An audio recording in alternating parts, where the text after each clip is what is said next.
y así. Sí, como quieras. Bueno, Dale, pues. estamos con la maestra psicóloga Nieves Basurto, que hoy nos va a ayudar a contestar unas preguntas en relación con la materia de trastornos psicopatológicos que está a cargo de la maestra Yolanda Mora. Así que muchísimas gracias primeramente por el tiempo que nos está brindando, que hoy es Día del Trabajo, me parece, ¿no? Sí. Sí, cierto. Para Ok. esta entrevista, así que muchas gracias. De nada. Ya saben, con gusto. Bueno, vamos a empezar con las preguntas. Sí. Son respecto al área sexual. La primera pregunta es, ¿cuándo una conducta sexual deja de ser considerada como normal? Bueno, lo primero que tienen que saber es que mi formación, como ya ustedes saben, soy licenciada en psicología y nos dedicamos a la psicoterapia infantil.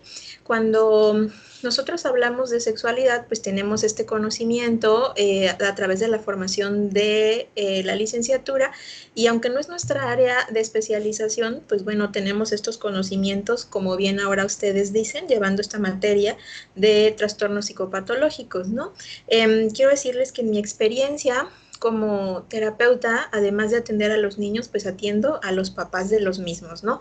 Cuando nos tocan sesiones con los padres, sí me han tocado parejas, y algunas mamás, ¿no? Que hacen referencia a la relación que tienen con los papás de sus niños.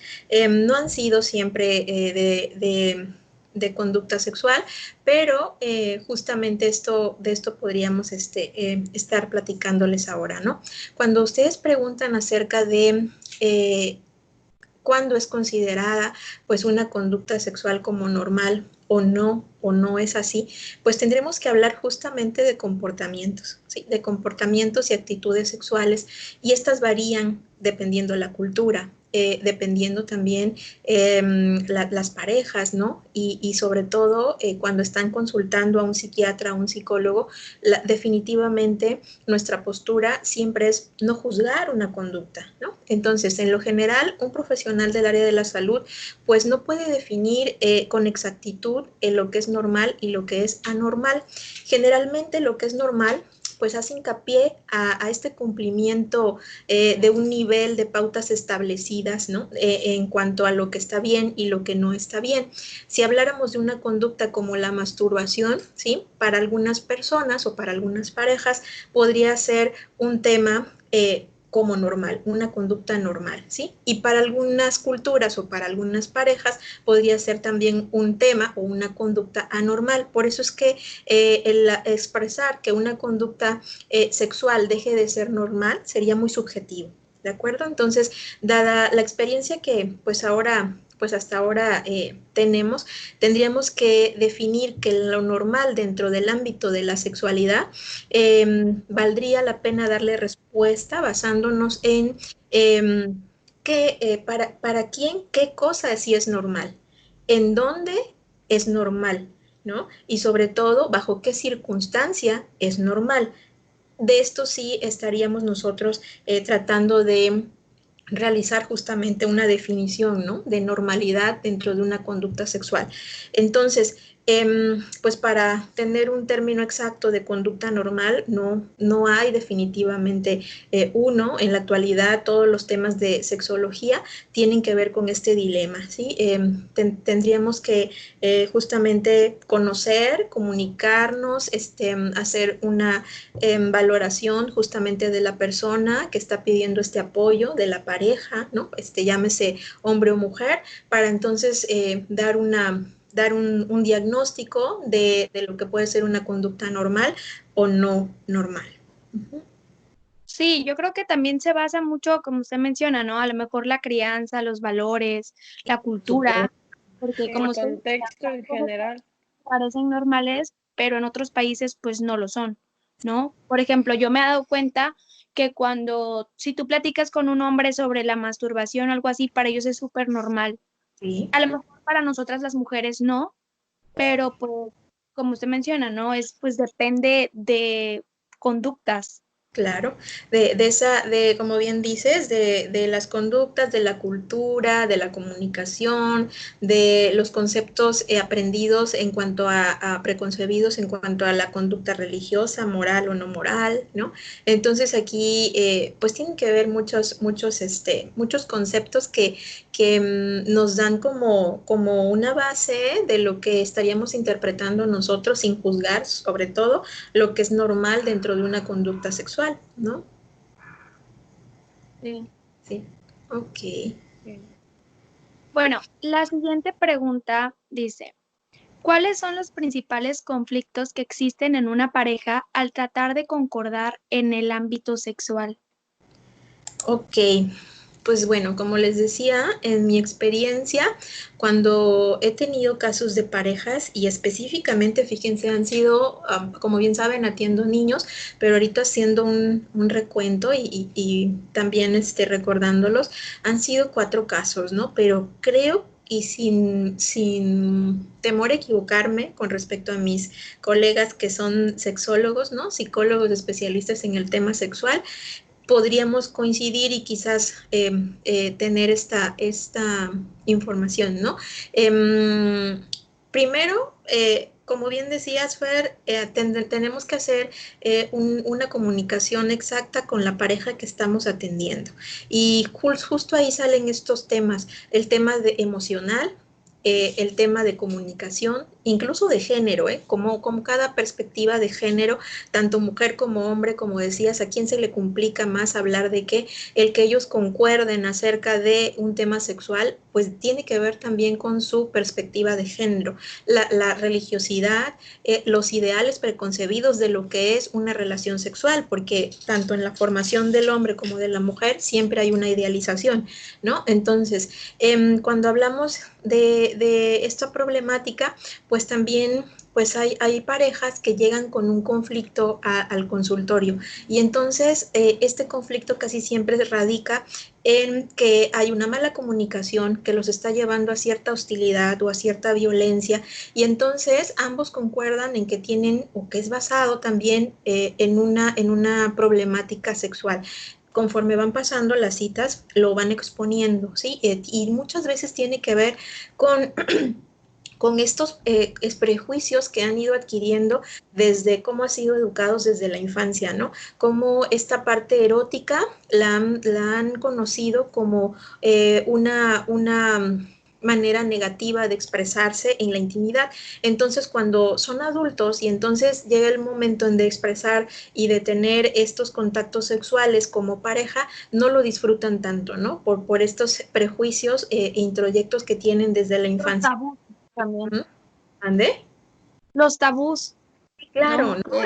Esos tabús De la sí, de cómo es esa primera relación sexual y de qué esperar y las expectativas que cuando no se cumplen, pues causan frustración, ¿no? En cualquiera de los dos. Entonces es sumamente frecuente que el que puedas concordar con esta pareja estando en un tratamiento o en una cita de atención psicológica, pues obviamente tendrás que empezar con el concepto que tengan ambos de esta situación, que en algunas de ellas podemos mencionar que puede ser la eyaculación precoz, que justamente la esposa o la novia o la pareja con la que están teniendo este rol, pues también tenga ausencia, ¿no? De este disfrute o ausencia de este deseo sexual o este apetito sexual, que después va a tener como consecuencia que el varón también tenga baja calidad de erección, ¿sí? Entonces es cuando vienen ahí las problemáticas. Creo que empezar por los conceptos que tiene cada uno de cada situación o conducta sexual por la cual llegan al consultorio, pues es importante empezar por ahí para poder concordar con ellos, ¿no? Y fíjense que curiosamente con estos casos que les digo, uno que tiene que ver con justamente con cierta conducta que para la esposa no había como esta relación en cuanto al disfrute sexual, ¿no? Y para él sí, entonces concordar con ellos y llegar que tengan una experiencia vista desde lo más normal y desde el disfrute de lo sexual, lleva su tiempo en cuanto a trabajarlo con la persona a la que le está incomodando, ¿no? Y esto es importante. Entonces, sí, estos conflictos de concordar con la pareja tiene que ver con escucharles a ambos, con conocer estos prejuicios, introyectos, tabúes que traen y entonces, bueno, hasta en algún momento saber de qué tanto cada uno está de acuerdo con experimentar más allá de lo que han conocido, ¿no? Y por esto es que es difícil concordar.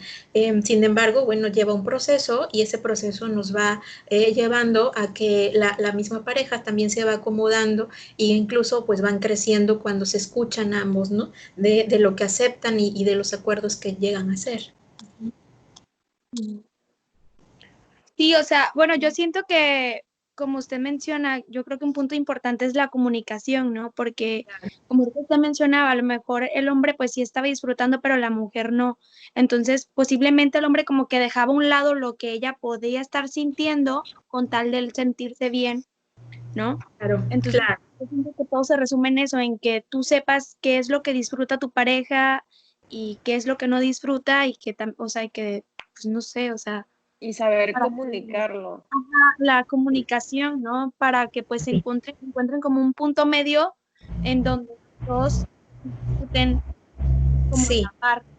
Sí, es interesante porque el que, como bien lo dicen, comunicación y que ambos lleguen a este acuerdo y a esta aceptación y sobre todo llegar a la confianza y a la libertad de expresárselo al otro, ¿no? A veces las mujeres tenemos más prejuicios en cuanto a la religiosidad porque expresar un deseo sexual no nos es permitido, ¿no? No nos es permitido desde el tema de la satisfacción. Cosa que viven más libremente o tema, ¿no? Que viven más libremente los varones. Y en la realidad o en la actualidad creo que se está tornando un tema más explorado por las mujeres, ¿eh? Creo que se está tornando como más vivido, como más experimentado. Ahora algunas compañeras que trabajan como maestras en las secundarias dicen, no, bueno, antes los niños eran quienes en la secundaria, ¿no? Que es cuando se empieza a experimentar con la sexualidad, los niños pues eran a quienes se les tenía que poner ciertas limitantes para o cierta información para que vivieran su sexualidad, pero también con ciertos parámetros o límites, ¿no? Bueno, ahora en este tiempo de unos años a la fecha son las niñas, ¿no? Quienes vienen como experimentando más sobre estos temas de sexualidad, ya no hay tanto prejuicio, tanto tabú, ¿no? Y esto es bueno, pero siempre debe llevar también una limitante, ¿no? Debe llevar también sí poder comunicarlo, sí poder experimentarlo, pero también tener como esta parte en la que reconocer su sexualidad, aceptar la parte de la satisfacción sexual y entonces poder comunicarlo en estos tiempos, pues ya no representaría un problema. No siempre, pero podría ser que vamos avanzando en este tema de que la mujer ahora es menos reprimida que antes, ¿no? Ok. Pues vamos con la siguiente pregunta. Sí. Que es, ¿los trastornos de la identidad sexual se consideran patológicos? Wow, esa es una pregunta con la que, bueno, trabajo con niños. Y entonces, quiero decirles que la identidad, conforme lo que han aprendido ustedes en el transcurso de la licenciatura, pues se forma los primeros 3 años de vida. Tiene una formación desde la estructura psicológica con estos 3 primeros años. Y sabemos que teorías hay varias, ¿no? Que lo sustentan y que nos hablan de que esta identidad sexual, si bien se forma en los primeros años de vida, se experimenta en la segunda etapa más importante del ser humano, que es la adolescencia, ¿no? Y cuando hablamos de trastornos de identidad sexual, si se consideran patológicos, como una profesional del área de la salud o como psicóloga, mi respuesta es sí, definitiva, ¿no? Sin embargo, fíjense que han pasado varios temas sobre pues esta conjetura, ¿no? He tenido incluso pacientes de muy pequeñitos en donde a los papás no les agrada que tengan esta preferencia por ponerse un vestido o por jugar con niñas, ¿no? Y algunas mamás que han permitido que sus niños exploren como esta diversidad sexual y entonces no pasa nada, ¿no? ¿Se consideran patológicos? Sí. Sin embargo, la terminología ha cambiado. Desde que cambió el del DSM-4 al DSM-5, hay una referencia a un término ya no de identidad sexual, sino de disforia de género, ¿sí? Entonces es ahí donde vamos a encontrar y hacer un poquito el análisis de hacer referencia a que la disforia se refiere únicamente a ese malestar que acompaña al ser humano, llámese hombre o mujer, con la incongruencia del género con el que ha nacido, ¿no? Género natal, o con el género que se ha asignado.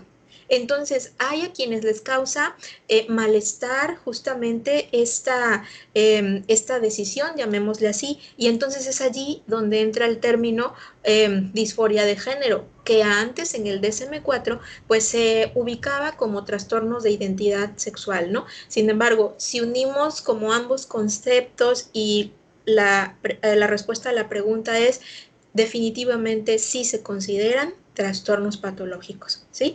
Que nuestra sociedad, que la OMS, que hace muy poquito y hace también algunas décadas, dejó de mencionar que la homosexualidad era un trastorno. Y hace poquito la OMS también y el CIE-10 también hacen un análisis sobre eliminar el término de transexualidad como un trastorno. Pues bueno, creo que vienen siendo temas que se van utilizando justo por el tratamiento clínico que reciben estas personas. Por eso es que tanto en el DSM-4 como en el DSM-5 quizá vamos a encontrar diferentes conceptos, ¿no?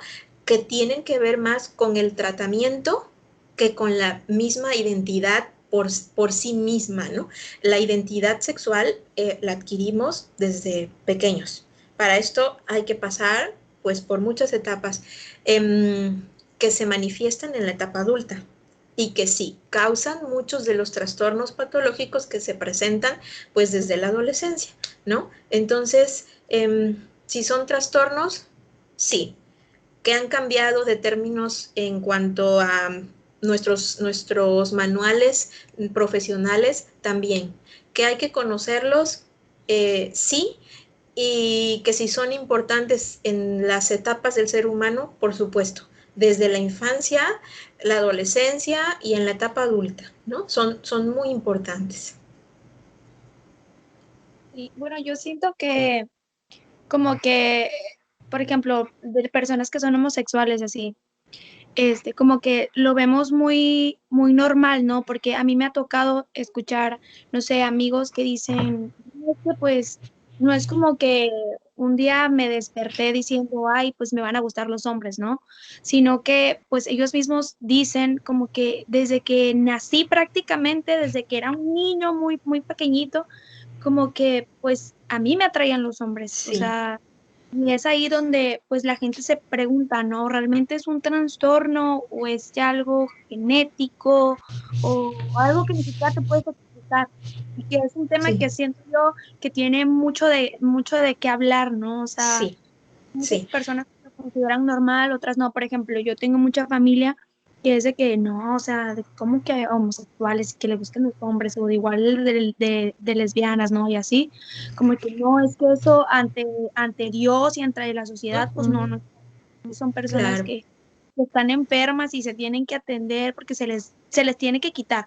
De hecho, yo claro. tengo un conocido donde vive mi abuelita, que a ese muchacho le inyectaron, o sea, creo que Sí, no sí, sé sus cómo Las hormonas, hormonas, sí. sí, las hormonas para que pues se volviera hombre, ¿no? Porque desde chiquito como que notaron que pues tenía actitudes muy, muy de mujer, ¿no? sí, Y por más que intentaron, pues no, o sea, el chavo es no sé, declarado gay sí, y, pues, no se lo pudieron quitar de ninguna manera.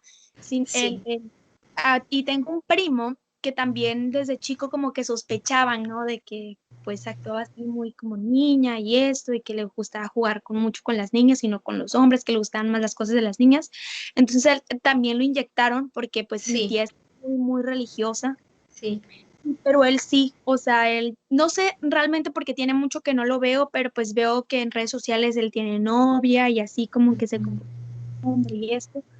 Pero como menciono, o sea, siento que para muchas personas es normal y para otras no, y intentan como que de alguna manera como hacerse de la vista gorda o a buscar una solución rápida, a lo Tienes que mejor no tanto corregirlo. terapia o algo así, para realmente saber el trasfondo de lo que está pasando, sino que es más como que, ay, se le tienen que quitar, es como, si yo siento que la gente luego lo toma como que, ay, tómate esta paracetamol y se te va a quitar Sí, y ya. sí, tiene que ver con esto, como bien mencionas, Fer, con tratamiento, con biología, ¿no? Porque también, pues, es una base de esta identidad cuando estamos en estos primeros años, el aspecto biológico, ¿no? La carga justamente en cuanto a esta herencia, ¿no? Y a esta pues este ADN que trae cada persona que biológicamente también puede ser que su carga hormonal tienda más hacia el femenino o el masculino, ¿no? Entre muchas de las teorías que podemos encontrar, se consideran trastornos a partir de que obviamente están en manuales de psiquiatría, en manuales como el CIE-10, Clasificación Internacional de Enfermedades, y a partir de lo que la Organización Mundial de la Salud pues también habla de ello, ¿no?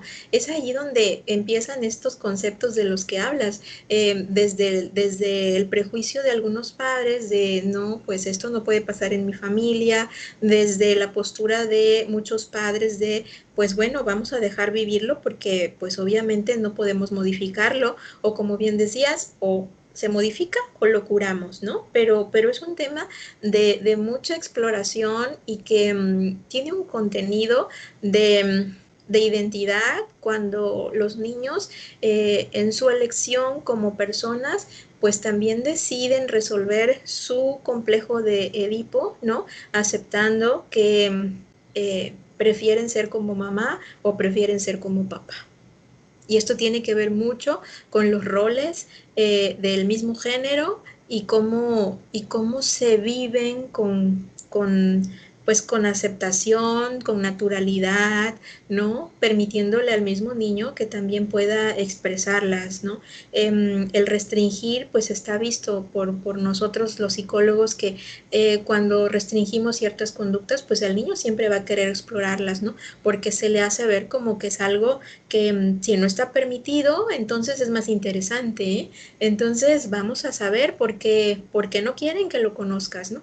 Entonces, definitivamente, ¿no? Mucha gente pues no está abierta a escuchar este tema, puesto que en cuanto a mercadotecnia, publicidad y la sociedad en la que vivimos, con derechos hacia a la comunidad LGBT, ¿no? Pues obviamente hay muchos derechos por los cuales se están luchando, y entre ellos pues este tema del DSM-5, DSM-4, cuando dejó la homosexualidad de verse como un trastorno Enfermedad. psicopatológico o como una enfermedad, exacto, ¿no? Sin embargo, quienes estamos en el área de la salud sabemos que sí se origina, que tiene un fondo y una etiología con este desarrollo de la estructura psicológica del ser humano, ¿no? Y en estas etapas importantes, que en esta sociedad aprendamos a convivir y respetemos los derechos de todas las personas, pues creo que es un avance, ¿no? Sin embargo, hablando de salud, pues bueno, no dejan de tener una mención, ¿no? Dentro de nuestros diagnósticos, si le podemos decir así. Solo que actualmente, pues ya no los, o se les diagnostica como trastornos con identidad sexual, sino como disforia de género. Uh-huh. Ok, Bueno, la siguiente pregunta dice, a ver. ¿cuáles son las parafilias que con mayor frecuencia se presentan en los pacientes que acuden a terapia? Bueno, es ahí donde les decía que recordé a esta pareja y me acordé justo, ¿no? Las parafilias están clasificadas en varias. Vamos, exhibicionismo, froteurismo, el masoquismo sexual, el sadismo sexual, la pedofilia, ¿no? A ver si me acordé de todos, no recuerdo. Pero los que recuerdo de estas parejas que pude ver en el consultorio, porque fueron de hace algunos años atrás, y que como papás de niños que atendía, quisieron conmigo tratar este tema. En el caso de una de ellas fue por voyerismo, ¿no? Las razones por las que discutían resultaba que tenían que ver con que, bueno, al señor pues le gustaba ver pornografía, ¿no? Y entonces a la señora pues no era algo que le gustara, sin embargo, pues obviamente estaba relacionado con que pues el señor al ver pornografía tenía cierta grado de excitación, ¿no? Y que para la mamá pues no le permitía tener esta aceptación, dado que para ella era suficiente para el clima sexual pues el estar juntos, ¿no? Entonces recuerdo justamente que este tipo de parafilia, se le llama así, ¿no? Pues es atendida en terapia, como empezamos la entrevista o el tema platicándolo, pues ¿qué se considera como conducta normal o anormal? A ver, ¿con quién? ¿En qué momento y en qué circunstancia, no? Bueno, a la mamá no le estaba gustando. Ok, si al señor, las preguntas que recuerdo que manejamos fue, y entonces el acto sexual, ¿puede usted seguirlo si ve o no pornografía? Y entonces creo que ahí hubo la comunicación entre ambos y este acuerdo, ¿no? Sí es una parafilia cuando de pronto él siempre necesitará, ¿no? Ver pornografía.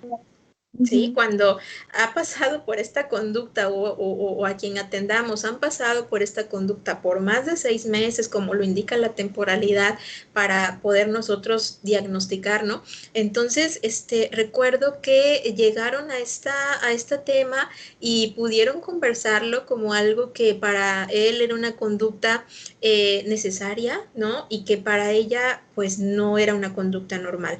Cuando determinamos si a él le generaba algún tipo de ansiedad o algún tipo de pues conducta también obsesiva, ¿sí? Porque la parte de ver pornografía se puede incluso desde de la adolescencia tornar como comorbilidad con un trastorno obsesivo compulsivo, ¿no? Entonces hablamos de una parafilia.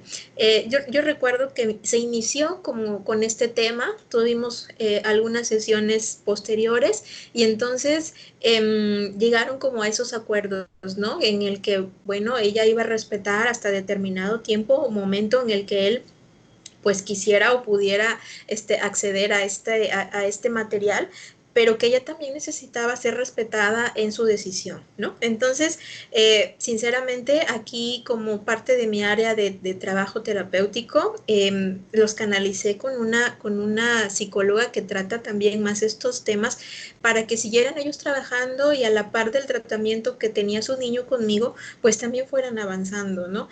Hay que tener una especialidad para tratar estos problemas en cuanto la pareja se anima a expresarlos y debemos también ser especialistas y tener técnicas para que ellos también pues puedan manejar sus problemas y poder avanzar, ¿no? con la terapia. Entonces sí recuerdo mucho ese caso y recuerdo otro en el que esta era una pareja y no recuerdo si a ustedes, a su grupo se los mencioné, pero pues era una pareja que tenía problemas para tener bebés. Llegaron conmigo porque estaban en tratamiento justo de primero inseminación y llegaron incluso, sí, de fertilidad, estaban en inseminación y llegaron hasta in vitro, ¿no?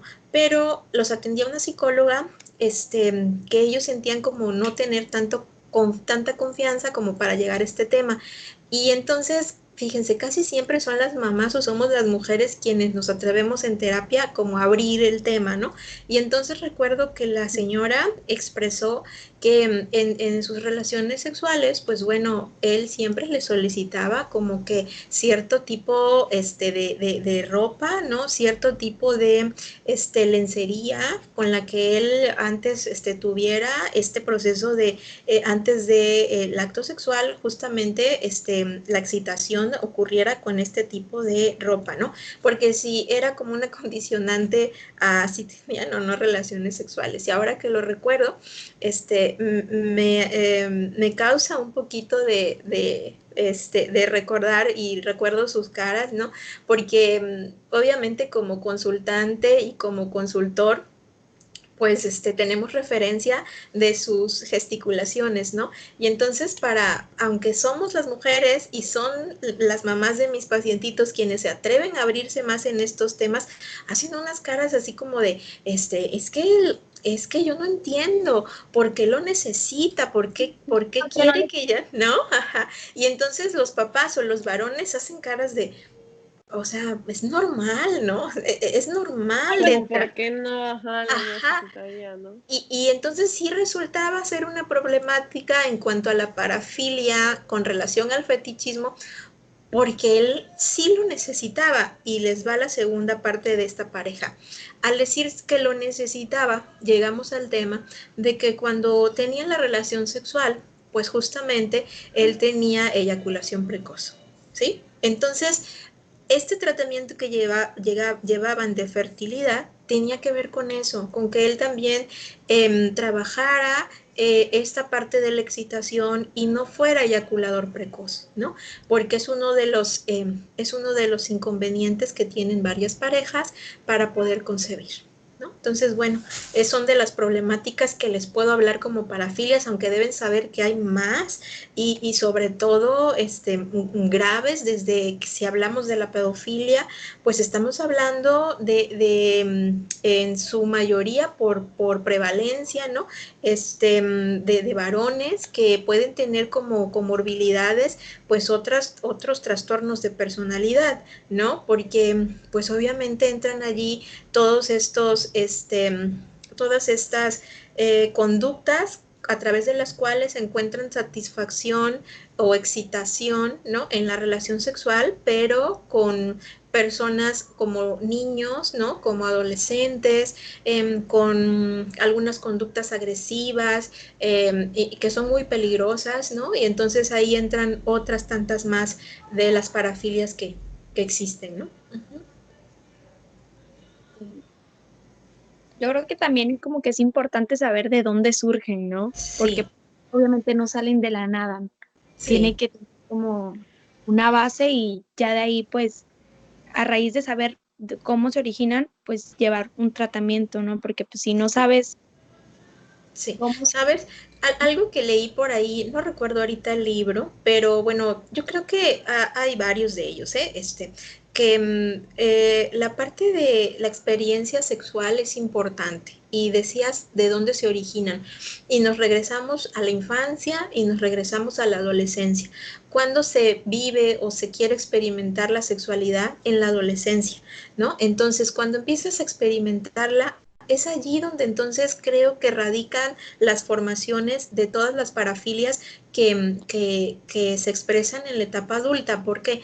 Porque cuando se empieza a vivir el contacto sexual, la excitación, pues son estas primeras experiencias que vas reconociendo y que cognitivamente se van formando como un esquema de un satisfactor. Entonces, cuando se convierte en una parafilia es porque este esquema que has conocido como satisfactor pues se vuelve repetitivo, pero entonces te empieza a causar impedimento, ¿no? De explorar otras áreas porque ya conoces ese esquema y no permites explorar en otros, ¿no? Y te causa esa obsesión y repetición que te lleva a, si lo decimos en un tono coloquial, a subir de tono en esa misma experiencia. Uh-huh. Sí, es Lo como que si... siento que es, Bueno, fácil. lo que siento que es curioso de las parafilias es que la persona como que sí está consciente o sabe que la tiene. Por ejemplo, el del sadismo, o sea, como que sabe que lo necesita. En el caso que comentaba del señor y tener que estar viendo la pornografía, o sea, como que el señor es consciente que lo necesita, que le gusta y como decía, hasta hacía la cara como de, ¿qué? O sea, ¿y qué tiene? O sea, es como que, sí, Pero ¿qué? pues que se hace normal, ¿no? O sea, es Sí, Sí, como, por eso quería yo decir como que siento que están muy metidos como en una zona de confort, ¿no? O sea, que se sí, vuelve tan normal para ellos este sí, tipo de fantasía porque pues lo vienen haciendo tal vez desde que iniciaron su vida sexual, entonces como les da placer, pues no lo ven como algo malo o que esté sí, fuera de sí. lo normal, ¿no? Pues es como, no, pues a mí me causa satisfacción, no veo por qué tenga que ajá, estar porque mal, estaría mal. como que cometiendo un delito, ¿no? No estoy matando a Sí. nadie, simplemente pues me gusta ver pornografía o me gusta que mi mujer se vista de tal manera, ¿no? Sí, y lo importante aquí, acuérdense, el abordado en la primera pregunta que ustedes hacían es que nosotras como psicólogas no podríamos decir, entonces no es normal que los señores tengan como esta preferencia, ok, y ahí nos acordamos de nuestros parámetros, ¿no? Le causa limitantes en cualquier otra área de su vida, ¿no? Le causa alguna limitación o incluso, ¿no? Le puede causar algún daño legal, puede tener alguna acusación legal por esto que él se está permitiendo creer que es normal. O simplemente puede ser esto, ¿no? Que en ambos casos, que de los que yo les comentaba, pues fuera esto una preferencia y no los limitara a tener relaciones con sus esposas o con sus parejas, ¿no? Y entonces ahí sí, es una, no ha pasado de los 6 meses, ¿no? Y entonces pudiera ser que lleguen a un acuerdo y entonces pues lo que a él le gusta como lo que a ella le gusta, pues también se dieran la libertad de experimentarlo, ¿no? Hablando de que no le cause un impedimento del acto sexual, ¿no? Porque ahí está el tono delicado de poder diagnosticarlo como una parafilia, ¿no? ¿Por qué? Porque no puede hacer el contacto sexual si no sucede esta situación, ¿no? Ahí está lo delicado. Ah, pero bueno, es que, pues sí, a lo mejor de una vez al año, 3 veces al año, ¿por qué no? ¿No? Y sí, sí me gusta hacerlo, pero no le causa el impedimento del contacto sexual, no está Y si no lo condicionado. hago, no. Ajá, o no hay una erección, porque esto es lo más grave, ¿no? No hay una erección cuando está en este acto sexual con su esposa, pues obviamente se necesita una atención terapéutica y se necesita un tratamiento, muchas veces con la línea cognitiva conductual, porque es ahí donde se conocerán sus esquemas y se hablará de un tratamiento, ¿no? E incluso hasta hormonal para que puedan modificar sus conductas sexuales en el caso de uno o el otro, porque también hablamos de mujeres, ¿eh? Mujeres que también pueden presentar cierto tipo de parafilias. Ok, pues Está bien vamos. interesante, nos Sí, hace falta un, está padre el nos Sí, hace tema. falta un, nos hace falta un café. mucho para hablar. Oiga, bien nos A dijo ver, la Miss Yolanda, ay, ahora que hagamos trastornos sexuales van a ver, los quiero ver ahí bien interesados en los temas, pero es que la sí, verdad, o sea, no es por morbo ni nada, pero es muy no, interesante cómo sí, funciona todo. claro. Claro, es muy interesante y sobre todo en nuestra formación tener conceptos claros, no ser prejuiciosos, escuchar, que es la habilidad que desarrollamos durante la licenciatura y durante los procesos que vamos a atender, ¿no? Escuchar y escuchar, escuchar, estar muy atentos a lo que ambos, tanto él como ella, están expresando de su relación y de su contacto sexual, ¿no? Saber si es consensuado, ¿saben? Esa es una palabra, bueno, yo la uso cuando se dan los casos, ¿no? Bueno, si es consensuado, pues es que están en un acuerdo, ¿no?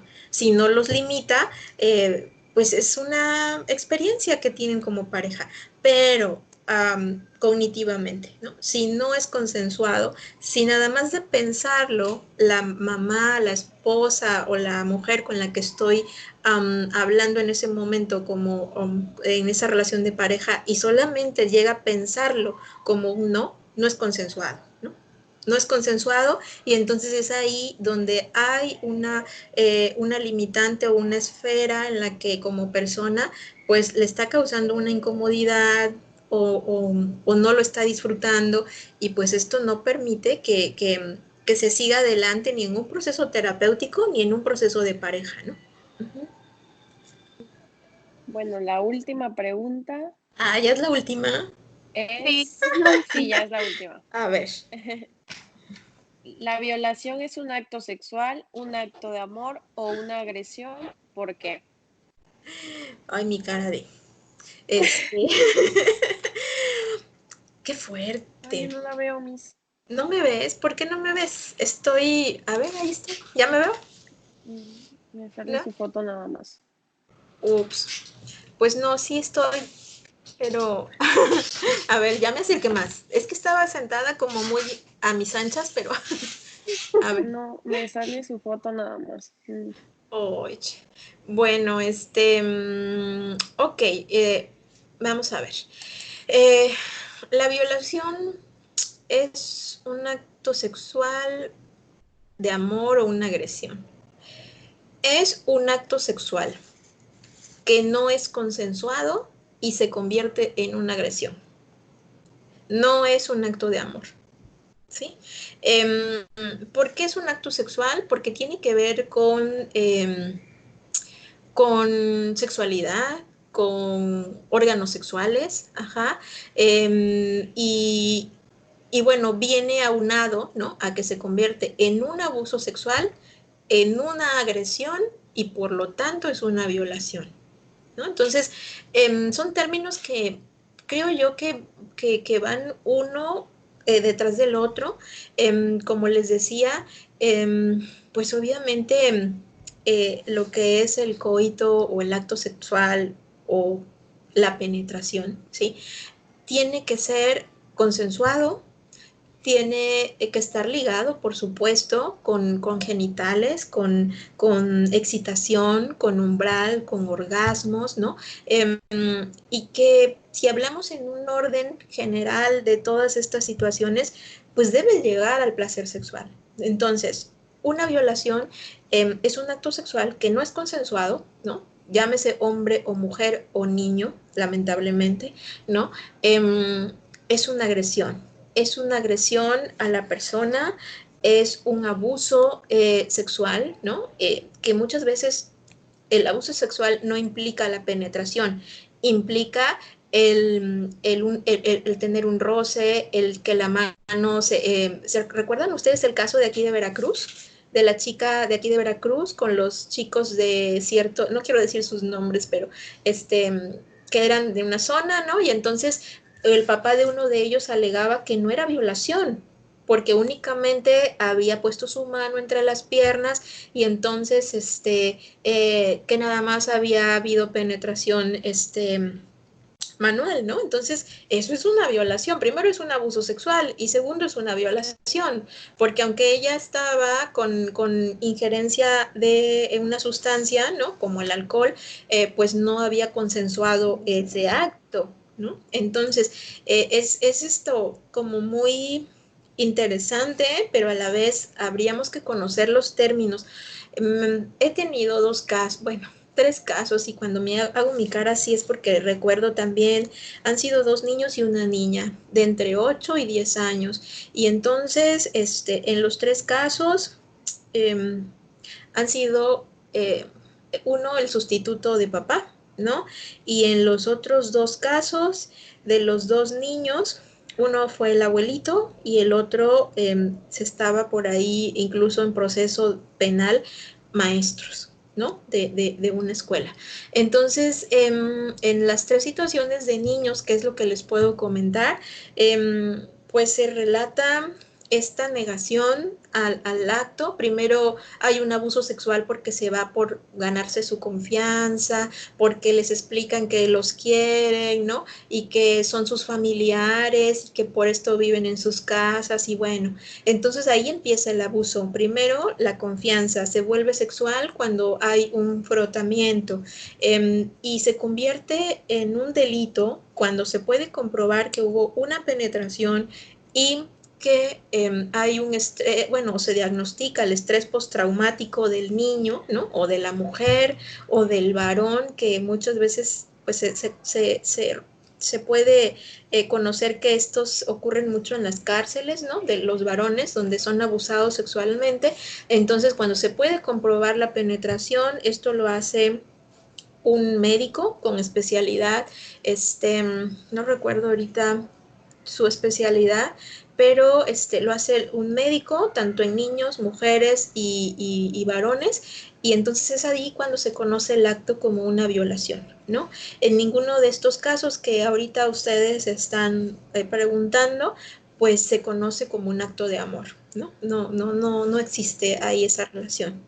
Aquí la profe menciona como acto de amor, porque a mí me ha tocado ver así en noticias, no sé qué, algún caso en particular, que a lo mejor la mujer piensa que la violación es como un acto de amor, porque es de que, pues, ay, él me obliga a tener relaciones sexuales con él, pero pues porque quiere estar conmigo, ¿no? Entonces ahí es cuando se confunde que pues realmente pues no es un acto de amor, sino es una agresión, ¿no? Bueno, mira, hace poco me tocó tener una plática, así como con ustedes ahorita, con unas maestras de preparatoria. Y hay quienes tienen prejuicios morales e ideas morales porque dicen, bueno, es que hasta en la Biblia está. E incluso una de las causas por las cuales o por las cuales se puede dar un divorcio es porque no haya sido consumado en acto sexual. Y entonces la Biblia, ¿no? Dice que es obligación de la esposa. Conocer a la esposa. Exacto, ¿no? Y lo dice literalmente la Biblia. Entonces, y si nos vamos del prejuicio religioso a lo que es legal, pero sobre todo a lo que tú como persona quieres y como persona también decides, ¿no? Desde el término placer sexual, creo que lo importante es, y vuelvo a la palabra, ¿no? Si tú lo deseas, si tú lo vas a consensuar. Esa es la línea tan delicada porque puede ser tu pareja, tu esposo, ¿no? La persona con la que estás en ese momento y si en ese momento no lo prefieres, no es lo que quieres, no es un acto de amor, no está siendo consensuado. Creo que el amor desde lo muy subjetivo que nosotras como mujeres o como humanidad conocemos es aquello que surge del acuerdo, de un estado de, de agrado, de un estado de placer, de un estado de comunicación y todo lo demás que quieran agregarle. Entonces, creo que un acto de amor no viene específicamente del permitir lo que no quieres, ¿no? Desde un beso, un abrazo, los niños cuando les decimos, anda, ve, saluda al tío, dale un abrazo y dale un besito, no quiero, nos lo sabemos, no es un acto de amor que estemos repartiendo abrazos, no todos lo hacemos por gusto, lo hacemos por educación, ¿no? Entonces, creo que el acto de amor no deberíamos confundirlo. Tiene que haber aceptación en lo que deseas hacer el uno con el otro y cuando lo deseas hacer, respetarlo. Sí. Ay, no, es que sí es un tema que... Es un tema bien interesante y sobre todo desde lo personal y desde lo legal y desde lo profesional, porque cuando les lleguen estos temas, alguien por ahí escuchaba yo en la carrera que nos decía, justo con aquellos casos con los que creas que no vas a tener contacto porque tú dices, no, yo me voy a dedicar solamente a lo laboral, ¿no? Solo a lo laboral. ¿Qué creen que es lo primero a lo que nos dedicamos? Porque de manera inconsciente, pues también lo atraemos, ¿eh? O sea, sí. Entonces son temas muy interesantes que definitivamente también nosotros tenemos que aprender a platicarlos y después de platicarlos a comunicarlos y después prepararnos para poder darle al cliente lo que necesita, ¿no? Un proceso terapéutico adecuado para su crecimiento sexual con su pareja en esa toma de decisiones y alternativas que nosotros tenemos para ellos, pues que ellos también tomen sus mejores decisiones, ¿no? Sí. Pues sí, chicas, pues qué lamentable que sea la última pregunta. ¿No? Sí, con la maestra Yolanda es un tema muy, muy importante. No tanto solamente si te dedicas a ser psicólogo, ¿no? También pues Sí, como persona, o sea, sí, independientemente a lo que te dediques, sí. pues las relaciones sexuales, todos pasamos por ellas. De hecho, luego a mí me parece muy curioso, pero, o sea, no opino de la misma manera porque hay personas que pues sí tienen muchos tabús con esto de que, ay, no, las relaciones sexuales, sin hablarlo y así.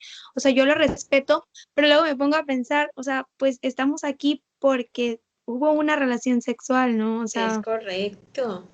yo no entiendo que por valores, por cultura, hay gente que no sea tan abierta o no le guste hablar de este tema, pues. Ujú. Sí, ahí es donde mencionabas la cultura, la educación, la familia, ¿no? Hay mamás que les cuesta trabajo decirle pene, ¿no? Pues al pene de su niño, ¿no? Y les dicen, ay, es que su pipí, doctora, es que su pipí, es que su pajarito. Y bueno, Y mientras las ring y vemos, todo, y los sí, niños, o sea, desde chiquitos es como que sí, esa estructura de sexualidad reprimida, pues la van llevando, Jimena, la van llevando, ¿no? Yo recuerdo, les voy a dar un ejemplo de mi sobrino, ¿no? Es niño, pero su mamá siempre le habló con términos, pues, reales, pero y me preguntaba, ¿es normal lo que estoy haciendo? Pues sí, es normal, es lo más cercano a la realidad, ¿no? Fue al súper. Entonces tenía su periodo, ¿no? Y entonces se agarraba mucho el vientre, iba en el carrito, ¿no? Y entonces mi sobrino, ¿qué tendría? Como 4 años, más o menos.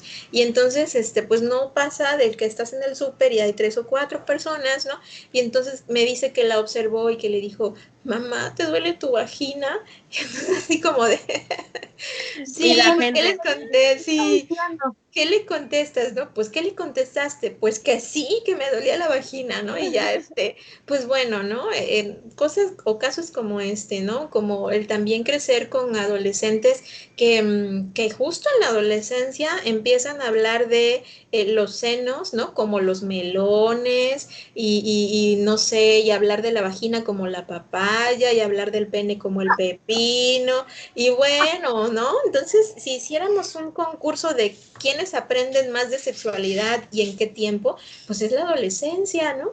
Es la adolescencia donde hay más conexión como con este tema pues obviamente también orientar a un adolescente, contenerlo también, ¿no?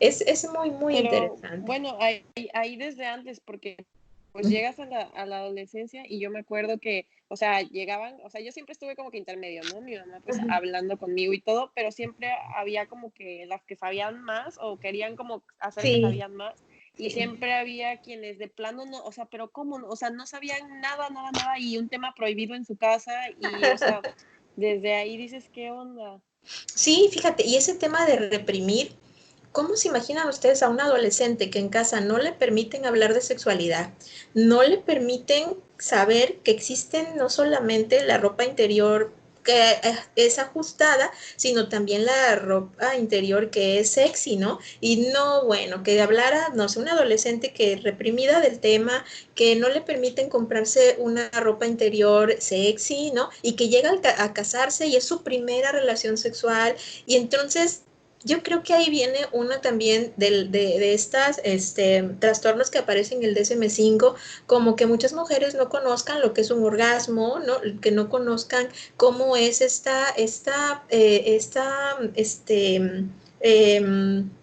eh, proceso en el que obviamente después de una excitación, de una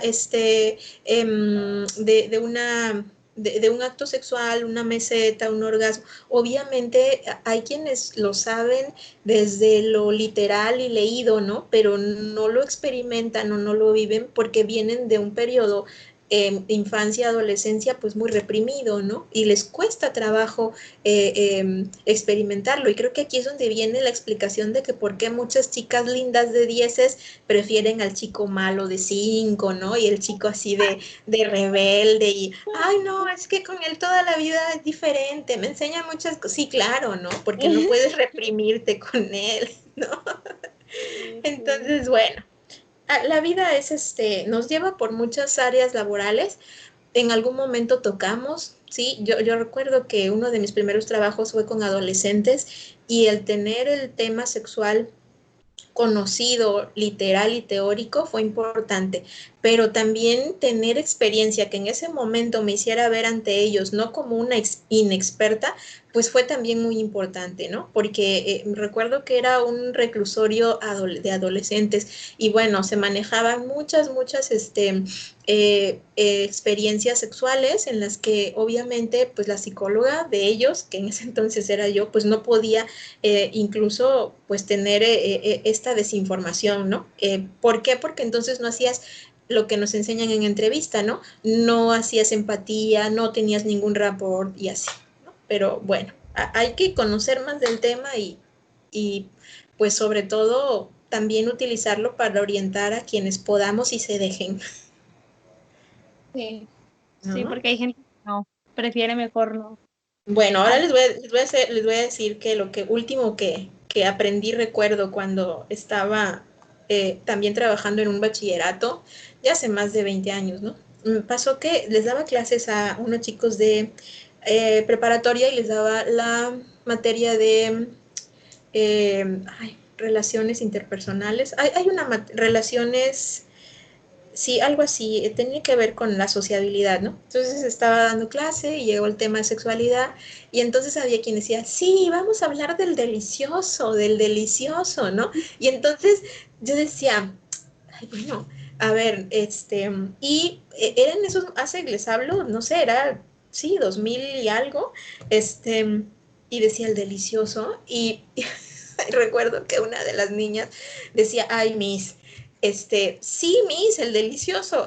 ¿Y cuál es el delicioso? No, Miss, no, tenían 17 años ellas, ¿no? No, Miss, o sea, es que no nos puedes fallar con ese término.